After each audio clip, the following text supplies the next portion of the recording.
नमस्कार बालमित्रांनो, जिल्हा परिषद पुणे आयोजित ऑनलाईन शिक्षण वर्गामध्ये तुम्हा सर्वांचे हार्दिक स्वागत।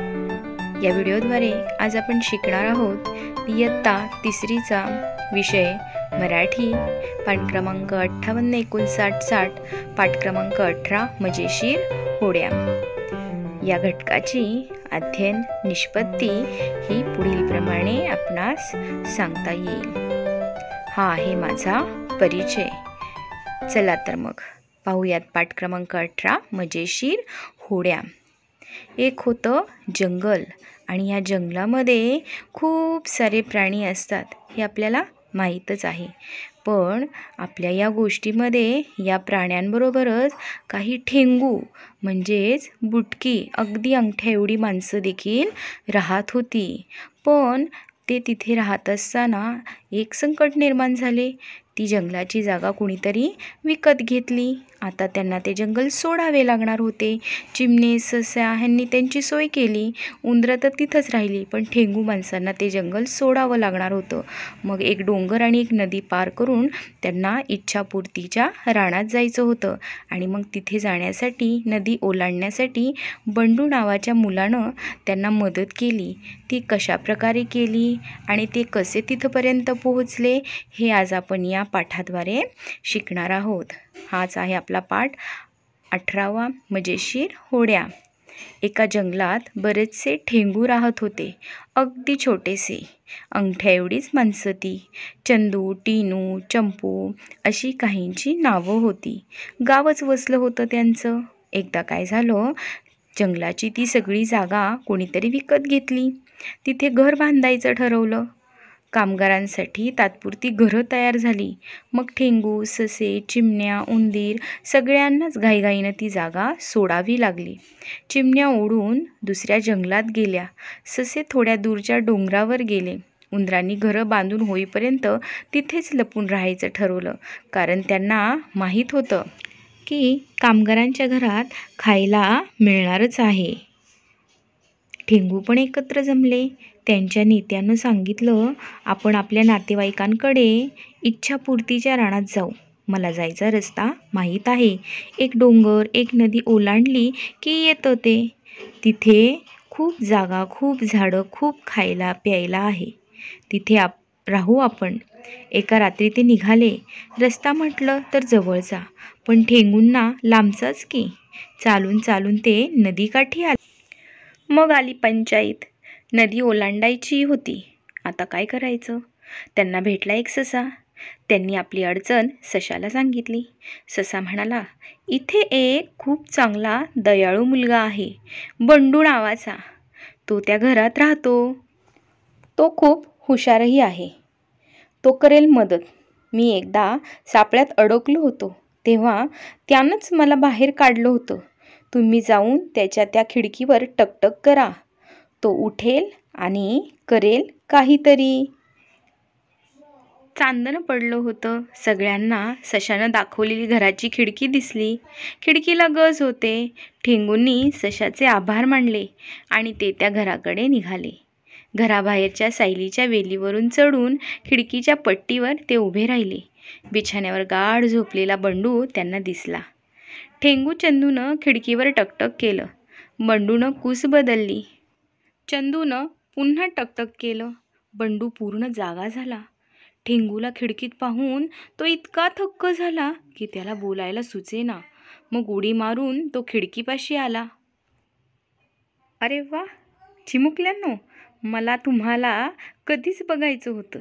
तुम्ही खरंच आहात ना, की मला स्वप्न पडलंय? नाही, तू जागाच आहेस।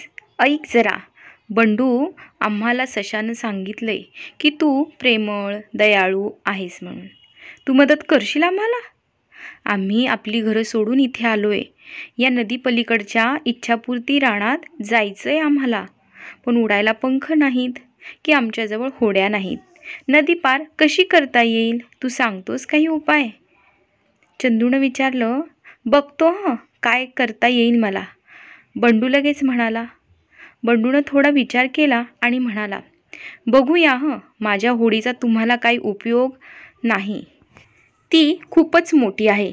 शिवाय माझी वल्ली तुटली आहेत. कागदाच्या होड्या केल्या तर भिजून बुडतील. हां, चांगलं आठवलं. काय काय आठवलं? सगळ्या ठिंगूंनी एकच गलका केला. मी तुम्हाला अक्रोडाच्या टरफलांच्या होड्या करून देतो. त्यांचा आकार तुमच्यासाठी योग्य होईल. एकेकाला एक एक होडी. त्या पाण्यात छान तरंगतात. त्यांना छोटी शिडं मी लावून देईन, म्हणजे वाऱ्यानं त्या पलीकडे नीट पोहोचतील. बंडू खाली धावला. सगळे मिळून 11 ठिंगू होते. त्यानं स्वयंपाकघरातून 6 मोठे अक्रोड आणले. मग ते नीट मधोमध फोडले. आतील भाग ठिंगूंना खायला दिला आणि स्वतः होड्या बनवू लागला. घ्या, झाल्या होड्या. 12 होड्या झाल्या. आता त्यांच्या डोलकाठ्या आणि शिडं बनवतो.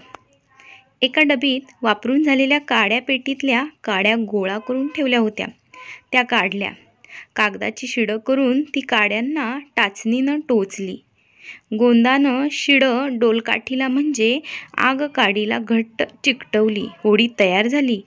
ठिंगू थक्क होऊन आपल्या होड्या बनताना बघत होते. बंडूनं बघता बघता किती छान होड्या बनवल्या होत्या. त्याही 1-2 नव्हे, चांगल्या 12. हुशारच होता तो. होडी कशी बनवायची ते कळल्यावर ठिंगूंनीही मदत केलीच म्हणा, पण तेवढ्यात चंपूच्या हातांना गोंद लागला आणि त्याला जो सोडवायला म्हणून गेला तो त्याला चिकटला.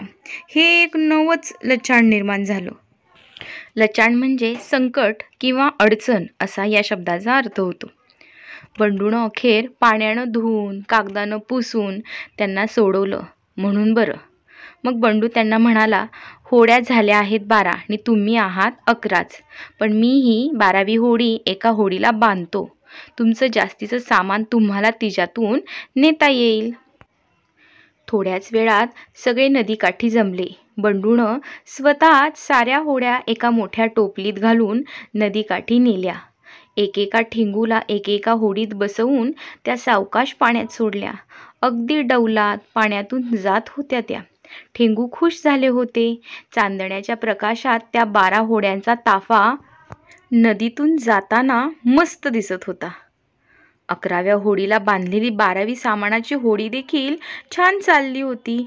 सगळ्या होड्या किनाऱ्यावर गेल्यावर सारे ठिंगू उभे राहिले आणि त्यांनी हात हलवून बंडूचा निरोप घेतला. बंडूही नदीकिनारी उभा राहून त्यांना हात हलवून निरोप देत होता. त्याला समाधान वाटत होतं. आता कधीतरी नदीपलीकडे जाऊन या ठिंगूंना भेटेन मी, बंडू स्वतःशीच म्हणाला. अशा प्रकारे आज आपण हा पाठ पाहिला. हा पाठ लिहिलेला आहे निर्मला मोने यांनी. अतिशय छान असा मजेशीरच हा पाठ आहे. या पाठातील काही शब्दार्थ पाहूयात. थक्क होणे म्हणजे नवल वाटणे, आश्चर्यचकित होणे. शीड, होडीवर वारा भरण्याकरता केलेले कापडाचे साधन. डोलकाठी म्हणजे होडीवरील शिडाची काठी. लचांड म्हणजे अडचण किंवा संकट किंवा घोटाळ्यात घालणारे एखादे काम. अशा प्रकारे हे काही अवघड असे शब्दार्थ देखील आपण पाहिले. धन्यवाद.